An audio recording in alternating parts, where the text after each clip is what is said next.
എല്ലാ കൂട്ടുകാർക്കും ബുക്ക് ഷെൽഫിലേക്ക് സ്വാഗതം. കാലത്തിൻ്റെ ചുവരെഴുത്തുകളും ക്രിസ്തീയതയുടെ വെല്ലുവിളികളും എന്ന പുസ്തകമാണ് ഇന്ന് ബുക്ക് ഷെൽഫിലൂടെ നാം പരിചയപ്പെടുന്നത്. ജെയിംസ് കിളിയാനിക്കനച്ഛനാണ് ഈ പുസ്തകം രചിച്ചിരിക്കുന്നത്. സോഫിയ ബുക്സ് ആണ് ഈ പുസ്തകം നമുക്ക് മുമ്പിൽ എത്തിച്ചിരിക്കുന്നത്. ചുരുക്കത്തിൽ 2 ചോദ്യങ്ങൾക്ക് ഉത്തരം തേടുകയാണ് ഈ ഗ്രന്ഥം. ക്രിസ്തീയതയുടെ സവിശേഷത എന്താണ്? മനുഷ്യനെ അവനെ ആത്യന്തിക ലക്ഷ്യപ്രാപ്തിക്ക് ക്രിസ്തീയത എങ്ങനെ സഹായിക്കുന്നു? ഈ 2 ചോദ്യങ്ങൾക്ക് ഉത്തരം ലഭിക്കുന്നതോടുകൂടി ഒരുവൻ ക്രിസ്തുവിനെ അനുധാവനം ചെയ്യുന്നതിനുള്ള പ്രസക്തി എന്ത് എന്നതിനുള്ള ഉത്തരം കണ്ടെത്തുകയായി. ക്രിസ്തീയത നേരിടുന്ന നവീന സാഹചര്യങ്ങളും വെല്ലുവിളികളും പരിചിന്തന വിഷയമാകുകൂടി ചെയ്യുന്നുണ്ട് ഈ ഗ്രന്ഥത്തിൽ. ഒപ്പം ക്രിസ്തീയതയ്ക്ക് സംഭവിച്ചേക്കാവുന്ന അപജയങ്ങളെക്കുറിച്ചുള്ള സൂചനകളും ഇതിൽ തെളിയുന്നുണ്ട്. ഇതര മതവിശ്വാസങ്ങളെയോ മതാചാരങ്ങളെയോ വിമർശിക്കുകയല്ല ഗ്രന്ഥരചനയുടെ ലക്ഷ്യം. മറിച്ച് ക്രൈസ്തവ വിശ്വാസികളെ തങ്ങളുടെ മതവിശ്വാസത്തെക്കുറിച്ച് കൂടുതൽ ബോധ്യപ്പെടുത്തുകയാണ് ഈ ഗ്രന്ഥം. ഒപ്പം ആത്മാർത്ഥമായ ഒരു ആത്മപരിശോധനയ്ക്ക് ക്രിസ്തീയ മതവിശ്വാസികളെ ക്ഷണിക്കുകയും ചെയ്യുന്നുണ്ട് ഇതിലെ ഓരോ വരികളും. സ്നേഹപൂർണത പ്രാപിച്ചുകൊണ്ട് സമൂഹത്തിൽ കാരുണ്യത്തിൻ്റെ മുഖമായി മാറുന്നതിലൂടെ മാത്രമേ ക്രിസ്ത്യാനിക്ക് ജീവിതത്തെ സാക്ഷാത്കരിക്കാനാവൂ എന്ന ശക്തമായ ആഹ്വാനവും ഈ ഗ്രന്ഥം നൽകുന്നുണ്ട്. ക്രിസ്തുവിൻ്റെ പൂർണ്ണതയിലേക്കാണ് സകല മാനവരാശിയും ചെന്നെത്തേണ്ടത് എന്ന സത്യം പ്രഖ്യാപിച്ചുകൊണ്ട് സ്നേഹത്തിൽ നവീകരിക്കപ്പെട്ട ലോകത്തെ പടുത്തുയർത്താൻ ക്ഷണിക്കുകയാണ് കാലത്തിൻ്റെ ചുവരെഴുത്തുകളും ക്രിസ്തീയതയുടെ വെല്ലുവിളികളും എന്ന ഗ്രന്ഥം. വെല്ലുവിളികളും അല്ലെങ്കിൽ ഈ സാഹചര്യങ്ങൾ ഉയർത്തുന്ന വെല്ലുവിളികളെ എപ്രകാരം വിശ്വാസത്തിൽ അടിയുറച്ചു നിന്നുകൊണ്ട് ക്രിസ്തീയ സമൂഹം നേരിടണമെന്ന് ഈ പുസ്തകം നമ്മെ ഓർമ്മിപ്പിക്കുന്നുണ്ട്. ആദ്യ അധ്യായം തന്നെ അതിനെക്കുറിച്ചുള്ള ഓർമ്മപ്പെടുത്തലുകളാണ്. ക്രിസ്തീയത നേരിടുന്ന വെല്ലുവിളികൾ. പിന്നീട് ഈ കാലഘട്ടത്തിൻ്റെ സ്വരങ്ങൾക്ക് സഭ എങ്ങനെയാണ് കാതോർക്കുന്നത് എന്നതിനെക്കുറിച്ചുള്ള പരിചിന്തനങ്ങളുണ്ട്. മതത്തിൻ്റെ ത്രിവിധ മാനങ്ങളെക്കുറിച്ചുള്ള വർണ്ണനകൾ, അത് ആത്മീയതയായാലും മതാത്മകതയായാലും ധാർമ്മികതയായാലും എപ്രകാരമാണ് മതത്തിൻ്റെ ത്രിവിധ മാനങ്ങൾ.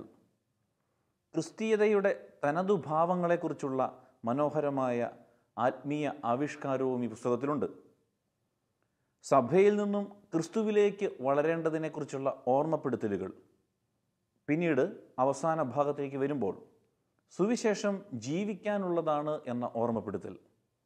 ക്രിസ്തീയത മനുഷ്യനെ പൂർണ്ണനാക്കുന്നു എന്ന് പറഞ്ഞുകൊണ്ട് ഈ പുസ്തകം അവസാനിക്കും. ക്രിസ്തീയ വിശ്വാസ മൂല്യങ്ങളിൽ ആഴപ്പെട്ടു വളരാൻ എപ്രകാരം സമഗ്രമായി നമ്മുടെ ജീവിതത്തെ ഒന്ന് കൊണ്ടുപോകുവാനൊക്കെ സാധിക്കുമെന്ന് ഈ പുസ്തകം നമ്മെ ഓർമ്മിപ്പിക്കുന്നുണ്ട്. അതുകൊണ്ട് തന്നെ നമ്മുടെ വിശ്വാസ ജീവിതത്തിൽ ഇന്ന് നേരിടുന്ന വെല്ലുവിളികളെ ഏറ്റവും മനോഹരമായി ഉത്തരങ്ങൾ നൽകാൻ ഈ പുസ്തകത്തിന് അല്ലെങ്കിൽ ഈ ഗ്രന്ഥകാരന് സാധിക്കുന്നുണ്ട്. ഓരോ മതവിശ്വാസിയും താൻ വിശ്വസിക്കുന്ന മതത്തെക്കുറിച്ച് ആത്മാർത്ഥതയോടെ പഠിക്കുകയും അതിനെ പരിശോധനാ വിഷയമാക്കുകയും ചെയ്യേണ്ടതുണ്ട്. ഞാൻ വിശ്വസിക്കുന്ന മതത്തിന് എന്തു സവിശേഷതയാണുള്ളത്? എന്നെ നന്മയിലും പൂർണ്ണതയിലും എത്തിക്കാൻ എൻ്റെ മതം സഹായകമാകുന്നുണ്ടോ? എൻ്റെ മതം മാനവരാശിയുടെ വളർച്ചയ്ക്ക് എന്തു സംഭാവനകൾ നൽകുന്നുണ്ട്? തീർച്ചയായും ക്രിസ്തീയ വിശ്വാസവും ക്രിസ്തീയ മതവുമൊക്കെ നിരവധി സംഭാവനകൾ നൽകിക്കൊണ്ട് കടന്നു പോവുകയാണ്.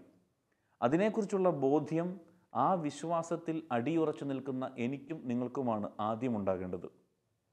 അപ്പോൾ ഞാൻ വിശ്വസിക്കുന്ന മതത്തെ, ആ മതത്തിൻ്റെ സംഭാവനകളെ ഞാൻ തിരിച്ചറിയുമ്പോൾ മാത്രമാണ് എനിക്ക് അഭിമാനിക്കാൻ സാധിക്കൂ.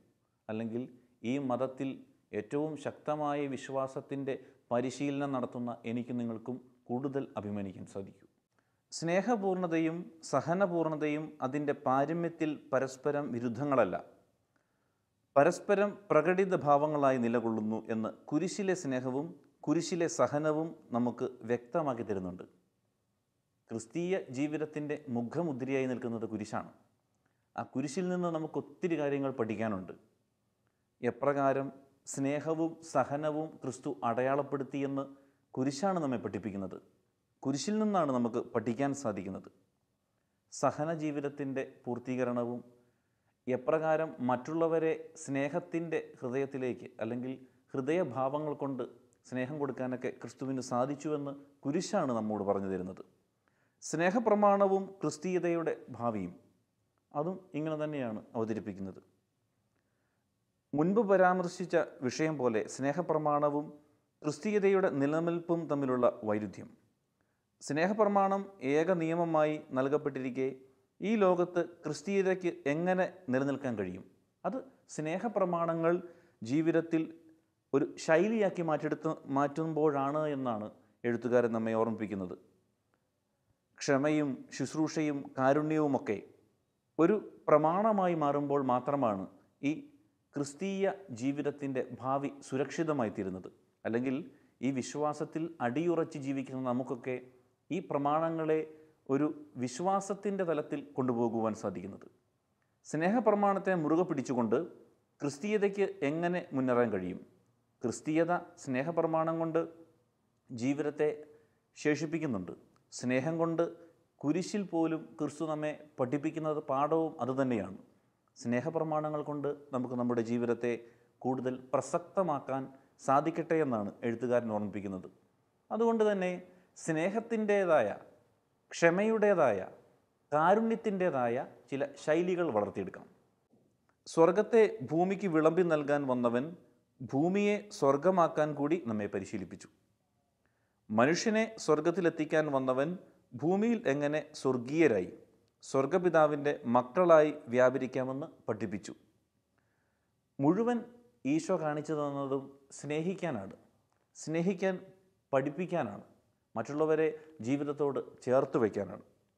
നിത്യാനന്ദം പങ്കുവയ്ക്കുവാൻ വന്നവൻ നമ്മോടൊത്ത് ഭക്ഷിച്ചും പാനം ചെയ്തും ഭൗമിക ആനന്ദങ്ങൾ നന്മയാണെന്നും കാണിച്ചു തന്നു. ഇവയുടെ എല്ലാം അടിസ്ഥാനമായി അവിടുത്തെ കരുണ നിലകൊള്ളുകയാണ്. ക്രിസ്തുമതം ലോകത്തിന് അർത്ഥം നൽകുകയാണ്. അത് മനുഷ്യൻ്റെ ഭൗമിക ജീവിതത്തിന് മഹത്വം ചാർത്തുകയാണ്. അവയെ നിരാകരിക്കുക അല്ല ചെയ്യുന്നത്.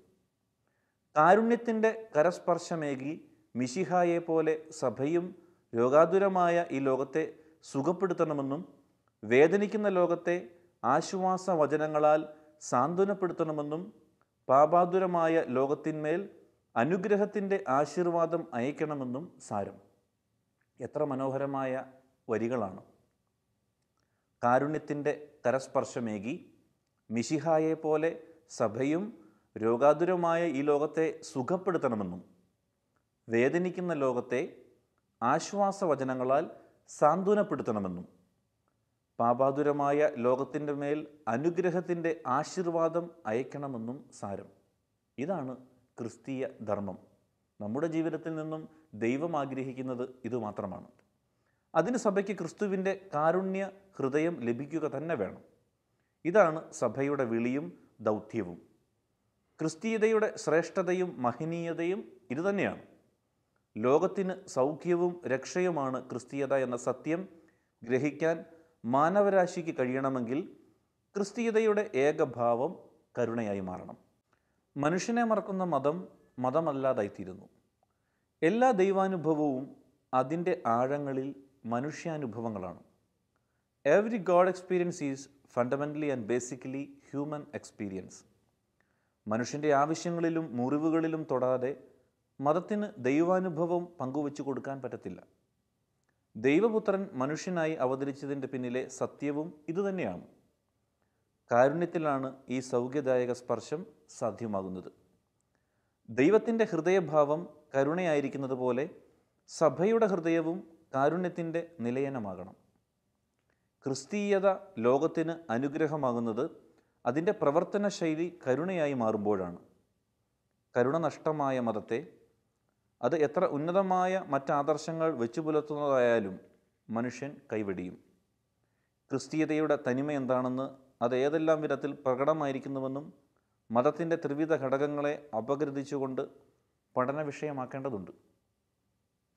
എല്ലാ ഭാവങ്ങളും കരുണ കൊണ്ട് അടയാളപ്പെടുത്തുമ്പോൾ, ആ ക്രിസ്തുഭാവമായി നമ്മുടെ ജീവിതം മാറുമ്പോൾ, അപ്പോൾ മാത്രമാണ് മനുഷ്യനുമായി ചേർന്ന് നിൽക്കാൻ പറ്റുന്നത്. മനുഷ്യനുമായി ചേർന്ന് നിൽക്കുന്നിടത്താണ് യഥാർത്ഥ ക്രിസ്തീയ ആദർശങ്ങളൊക്കെ നിലകൊള്ളുന്നത്. കരുണ നഷ്ടമായ മതത്തെ അതെത്ര ഉന്നതമായ മറ്റ് ആദർശങ്ങൾ വെച്ചു പുലർത്തുന്നതായാലും മനുഷ്യൻ കൈവെടിയുമെന്നാണ് ഓർമ്മപ്പെടുത്തുന്നത്. അതുകൊണ്ട് ക്രിസ്തു നിന്ന ഒരു ശൈലി നമ്മുടെ ജീവിതത്തിലും രൂപപ്പെടുത്തുകയാണ് വേണ്ടത്. ക്രിസ്തുവിൻ്റെ കരുണഭാവം, അവൻ്റെ ഹൃദയഭാവം അതുതന്നെയാണ്. ആ കരുണയുടെ ഭാവത്തെ ജീവിതത്തോട് ചേർത്ത് വയ്ക്കാം. ഒരു ഭൗമിക പ്രതീക്ഷ കെട്ടിപ്പടുക്കുക എന്നതിൽ ഒതുക്കി നിർത്തി കാണാനാവില്ല ക്രിസ്തീയ സ്നേഹത്തെ. ക്രിസ്തീയ സ്നേഹം ക്രിസ്തുവിനുള്ള ശുശ്രൂഷയാണ് എന്നതാണ് അതിൻ്റെ മറ്റൊരു സവിശേഷത. ഈശോ പഠിപ്പിച്ചതും അതുതന്നെയാണ്. അവരനെ സ്നേഹിക്കുമ്പോൾ, നമ്മുടെ ജീവിതം മറ്റുള്ളവർക്കായി മുറിച്ചു കൊടുക്കുമ്പോൾ നമ്മുടെ ജീവിതം സുവിശേഷമായി മാറുകയാണ്, അവൻ്റെ വചനമായി മാറുകയാണ്. അതാണ് ക്രിസ്തുവിൻ്റെ ജീവിതത്തിലും നാം കണ്ടുമുട്ടുന്നത്. ദരിദ്രനിലും രോഗിയിലും വിശക്കുന്നവനിലും പരദേശിയിലും ക്രിസ്തുവിനെ ദർശിച്ചുകൊണ്ട് സ്നേഹിക്കുമ്പോഴാണ് സ്നേഹം ക്രിസ്തീയമായി തീരുന്നത്. വിധി ദിനത്തിൽ വെളിപ്പെടാനിരിക്കുന്ന സത്യവും ഇതുതന്നെയാണ് എന്ന് ക്രിസ്ത്യാനി വിശ്വസിക്കുന്നുണ്ട്. എളിയ സഹോദരന്മാരിൽ ഒരുവന് നിങ്ങൾ ഇത് ചെയ്തു കൊടുത്തപ്പോൾ എനിക്ക് തന്നെയാണ് ചെയ്തതെന്ന് മത്തായി സുവിശേഷം 25:40 നമ്മെ ഓർമ്മിപ്പിക്കും. ആ സത്യം ക്രിസ്തു തന്നെ നമുക്ക് വെളിപ്പെടുത്തി തന്നിട്ടുണ്ട്. ഒരിക്കലും പ്രാർത്ഥിക്കാത്തവർക്ക് വേണ്ടി പോലും പ്രാർത്ഥിക്കുന്നവനും, ഒരിക്കലും കണ്ടിട്ടില്ലാത്തവർക്കും കേട്ടിട്ടില്ലാത്തവർക്കും വേണ്ടി പ്രാർത്ഥിക്കുന്നവനും, ഒരിക്കലും സ്നേഹിച്ചിട്ടില്ലാത്തവരെ സ്നേഹിക്കുന്നവനുമാണ് ക്രിസ്ത്യാനി. ഈ പുസ്തകത്തിലെ എനിക്ക് ഏറ്റവും ഇഷ്ടപ്പെട്ട വരിയാണിത്. ഒരിക്കലും പ്രാർത്ഥിക്കാത്തവർക്ക് വേണ്ടി പോലും പ്രാർത്ഥിക്കുന്നവനും, ഒരിക്കലും കണ്ടിട്ടില്ലാത്തവർക്കും കേട്ടിട്ടില്ലാത്തവർക്കും വേണ്ടി പ്രാർത്ഥിക്കുന്നവനും, ഒരിക്കലും സ്നേഹിച്ചിട്ടില്ലാത്തവർക്കും വേണ്ടി സ്നേഹിക്കുന്നവനുമാണ് ക്രിസ്ത്യാനി. എത്ര മനോഹരമായ വരിയാണ്. ജീവിതത്തിൽ കാണാത്തവർക്ക് വേണ്ടി, അല്ലെങ്കിൽ കേൾക്കാത്തവർക്ക് വേണ്ടി, ഇനിയും ഒരിക്കലും കാണാൻ സാധ്യതയില്ലാത്തവർക്കൊക്കെ വേണ്ടി ജീവിതത്തെ മാറ്റിവെക്കുമ്പോൾ, നമ്മുടെ പ്രാർത്ഥനയുടെ ഒരംശം അവരുടെ ജീവിതത്തിലേക്ക് ചേർത്ത് വയ്ക്കുമ്പോൾ നമ്മുടെ ജീവിതം പരിപൂർണമാവുകയാണ്, ക്രിസ്തുവിൻ്റെ ശൈലിയായി മാറുകയാണ്. അപ്പോഴാണ് ദൈവരാജ്യം നമ്മുടെ ജീവിതത്തിൽ സംജാതമാകുന്നത്. സുവിശേഷം ജീവിക്കാനുള്ളതാണ് എന്ന് പറഞ്ഞ് ഒരു അധ്യായമുണ്ട്. അവസാന ഭാഗത്താണ് ഈ അധ്യായം. കഴിഞ്ഞ 2000 വർഷങ്ങളായി ക്രിസ്തുവിൻ്റെ സുവിശേഷം ജീവിച്ച് ലോകത്തെ നന്മ പഠിപ്പിച്ച മതമാണ് ക്രിസ്തുമതം. ക്രിസ്തുവിനെ ലോകഗുരുവായി ഇന്നും അക്രൈസ്തവർ പോലും മാനിക്കുന്നുണ്ട്. സ്വയം പരിത്യജിച്ച് മറ്റുള്ളവർക്ക് ശുശ്രൂഷ ചെയ്യണമെന്ന് ലോകത്തിന് മാതൃക നൽകിയ ലക്ഷോപലക്ഷം ജീവിതങ്ങളുടെ സാക്ഷ്യമുണ്ട് സഭയ്ക്ക്. സത്യത്തിനും നീതിക്കും വേണ്ടി ജീവിതം ഹോമിച്ച അനേകായിരങ്ങളുടെ ജീവിത കഥ അവർക്ക് പറയാനുണ്ട്. ഘാതകർക്ക് പോലും ക്ഷമ കൊടുക്കണമെന്നും ശത്രുവിനെയും സ്നേഹിച്ച് നന്മ ചെയ്യണമെന്നും സ്വജീവിതത്തിലൂടെ മാനവരാശിയെ പ്രബോധിപ്പിക്കാൻ ക്രിസ്തു ശിഷ്യർക്ക് കഴിഞ്ഞു. വിദ്യാഭ്യാസം, ആതുര സേവനം മുതലായ തലങ്ങളിലെല്ലാം സഭ നൽകിയ സംഭാവനകൾ എത്ര മഹനീയമാണ്. ഭാരതസഭയും കേരള സഭയും സമൂഹ നിർമ്മിതിയിലും രാഷ്ട്ര നിർമ്മിതിയിലും വഹിച്ച പങ്ക് നിസ്തുലങ്ങളാണ്. ദരിദ്രരോട് പക്ഷം ചേരേണ്ടതിൻ്റെയും ഉച്ചനീചത്വങ്ങൾ നിർമ്മാർജ്ജനം ചെയ്യേണ്ടതിൻ്റെയും ഉദാത്ത മാതൃകകൾ നൽകിയവളാണ് ഇവിടുത്തെ സഭ. സഭ സുവിശേഷം ജീവിക്കുന്നുണ്ട്. സഭാതനയരുമൊക്കെ ഈ സുവിശേഷത്തെ വിളിച്ചു പറഞ്ഞുകൊണ്ടിരിക്കുകയാണ്. ക്രിസ്തു കടന്നുപോയ വഴികളിലൂടെ സഭയെ കടത്തിക്കൊണ്ടുപോവുക, അവൻ്റെ ശൈലി സ്വീകരിച്ചുകൊണ്ട് അവൻ്റെ ശൈലിക്കനുസരിച്ച് സഭാമക്കളെ വളർത്തിയെടുക്കുക, പരിശീലിപ്പിക്കുക എന്ന ദൗത്യമാണ് സഭയ്ക്ക് കിട്ടിയിരിക്കുന്നത്. കഴിഞ്ഞ 2000 വർഷങ്ങളായി ക്രിസ്തുവിൻ്റെ ഈ സുവിശേഷം ജീവിച്ച് നമ്മെ പഠിപ്പിച്ചുകൊണ്ടിരിക്കുകയാണ്. അല്ലെങ്കിൽ നമ്മുടെ ഗുരുക്കന്മാരും നമ്മളും വരും തലമുറയ്ക്കുമെല്ലാം കാണിച്ചു കൊടുക്കുന്നതും നേർവഴിക്ക് നയിക്കുന്നതുമൊക്കെ ഈ ക്രിസ്തു മാർഗമാണ്. കാലത്തിൻ്റെ ചുവരെഴുത്തുകൾ നമ്മോട് വിളിച്ചു പറയുന്നുണ്ട്, നാം സ്വയം നവീകരണത്തിനും സ്വയം ശുദ്ധീകരണത്തിനും സദര ശ്രദ്ധ ചെലുത്തേണ്ടതുണ്ട് എന്ന്. സുവിശേഷം ജീവിക്കുന്നതിലൂടെ മാത്രം സാധ്യമാകുന്ന കാര്യമാണിത്. പറഞ്ഞു വരുന്നത് സുവിശേഷം ജീവിക്കുന്നുണ്ടോ എന്നുള്ളതാണ്. നമ്മുടെ എല്ലാ മേഖലകളിലും ജീവിതചര്യകളിലുമൊക്കെ സുവിശേഷത്തെ വിളിച്ചു പറയാൻ സുവിശേഷം ജീവിതത്തിൻ്റെ ഭാഗമായി മാറുന്നുണ്ടോ എന്നുള്ളത്. സുവിശേഷം ജീവിക്കുക എന്നത് സുവിശേഷ മൂല്യങ്ങൾ പ്രായോഗികമാക്കുക എന്ന് തന്നെയാണ്. അത് നീതിയും സത്യവും പാലിക്കുന്നതിലും സ്വയം ശൂന്യവൽക്കരണം അഭ്യസിക്കുന്നതിലും അടങ്ങിയിരിക്കുന്നു.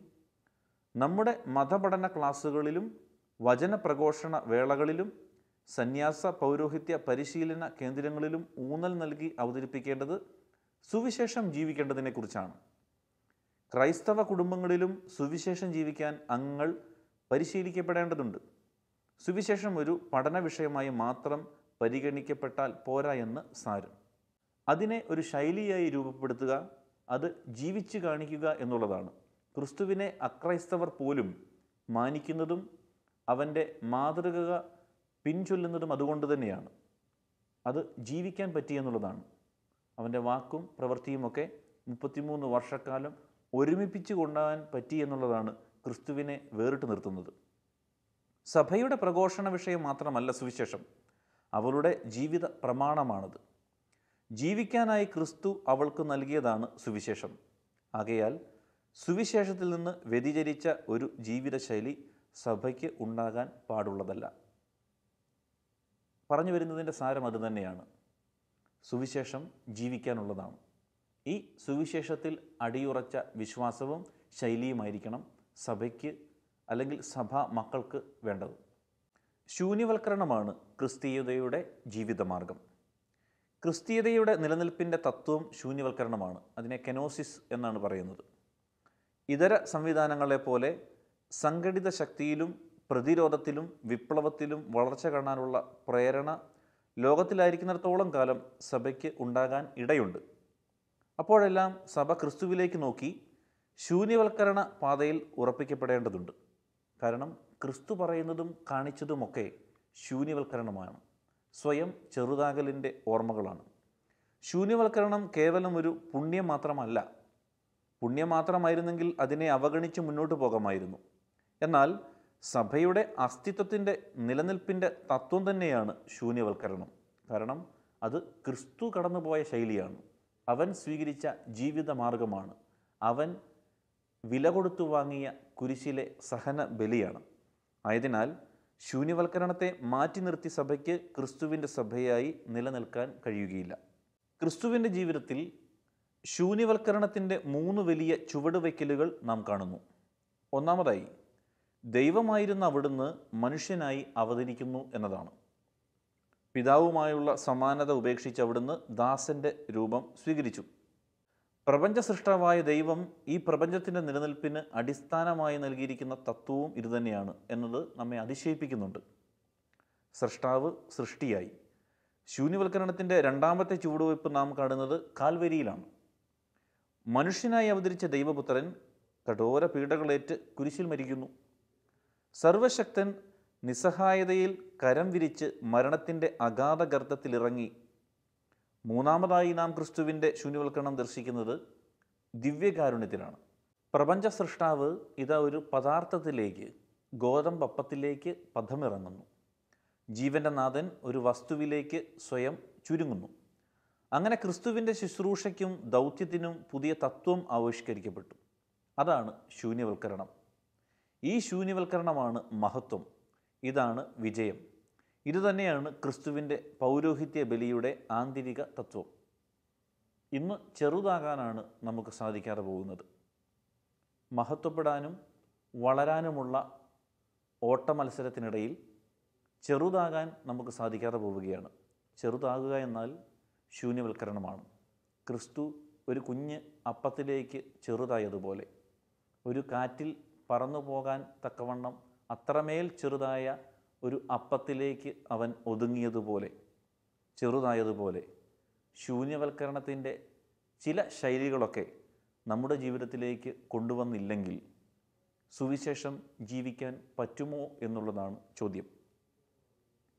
ക്രിസ്തീയതയുടെ ജീവിത നിയമമാണ് ശൂന്യവൽക്കരണം. ഇതാണ് സ്നേഹപ്രമാണത്തിലൂടെ പ്രായോഗികമാകുന്നത്. മറ്റുള്ളവർക്കായി ജീവൻ അർപ്പിക്കുക എന്നതാണല്ലോ പരമാവധി സ്നേഹം. ഈ ജീവൻ അർപ്പിക്കലാണ് ശൂന്യവൽക്കരണം. ഇത് തന്നെയാണ് ബലിയുടെ അന്തസത്ത. ഓരോ ദിവസവും നിരനിരയായി കടന്നു വന്ന് വിശുദ്ധ കുർബാന സ്വീകരിച്ച് ഓരോ വാതിലുകളും കടന്ന് നാം പോകും. ചോദ്യം ഇതാണ്: ശൂന്യവൽക്കരണത്തിൻ്റെ പാതയിലൂടെ ക്രിസ്തു സ്വീകരിച്ച മാർഗം, ക്രിസ്തു മാർഗം സ്വീകരിക്കുവാൻ എനിക്കും നിനക്കും സാധിച്ചോ?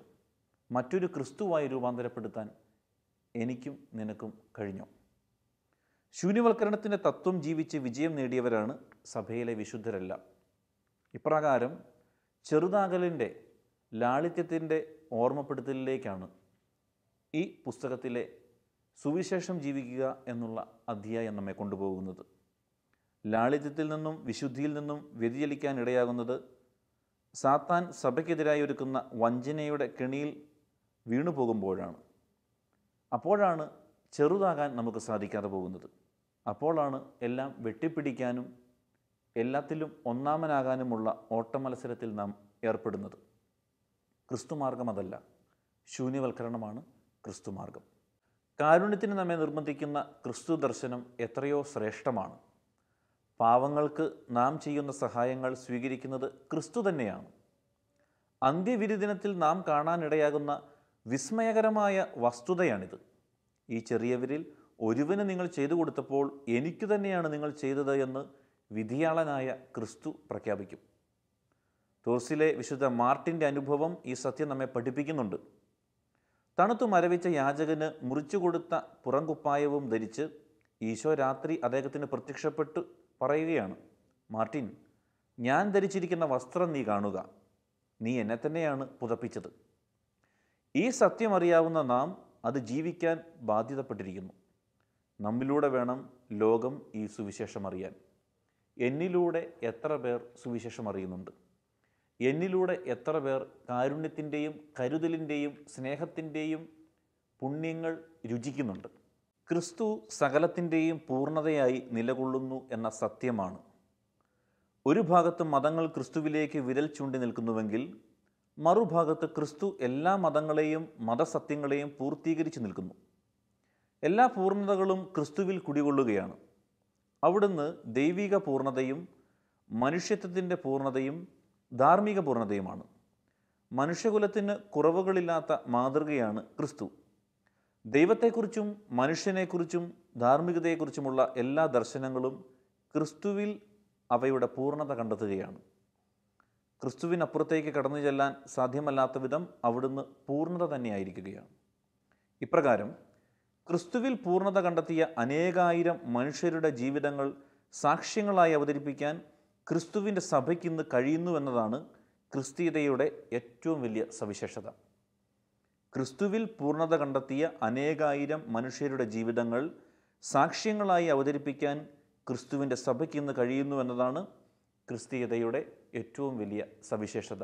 അപ്പോൾ പ്രതിസന്ധികളെയും വെല്ലുവിളികളെയും ഒക്കെ ഈ സാക്ഷ്യപ്പെടുത്തലുകളിലൂടെ നമുക്ക് മറികടക്കാൻ പറ്റും. 2000 വർഷങ്ങളിലെ ചരിത്രത്തിൽ ക്രിസ്തുവിനെ പോലെ ആയിത്തീരാൻ യത്നിച്ച് സ്നേഹത്തിൻ്റെ പൂർണ്ണത കാണിച്ചു തന്ന നിരവധി സാക്ഷ്യജീവിതങ്ങളാൽ ധന്യമാണ് ക്രിസ്തു സഭ. ഇന്നും ഈ സാക്ഷ്യപ്പെടുത്തലുകൾ തുടർന്നുകൊണ്ടിരിക്കുകയാണ്. പുസ്തകത്തിൻ്റെ പേര് കാലത്തിൻ്റെ ചുവരെഴുത്തുകളും ക്രിസ്തീയതയുടെ വെല്ലുവിളികളും എന്ന് തന്നെയാണ്. ഈ വെല്ലുവിളികളെ, പ്രതിസന്ധികളെയൊക്കെ മറികടക്കാൻ സാക്ഷ്യജീവിതങ്ങൾക്ക് സാധിക്കുന്നുണ്ട്. സ്നേഹത്തിൻ്റെ പൂർണ്ണത കാണിച്ചു തരുന്ന നിരവധി സാക്ഷ്യ ജീവിതങ്ങളാൽ സമൃദ്ധമാണ് ക്രിസ്തു സഭ.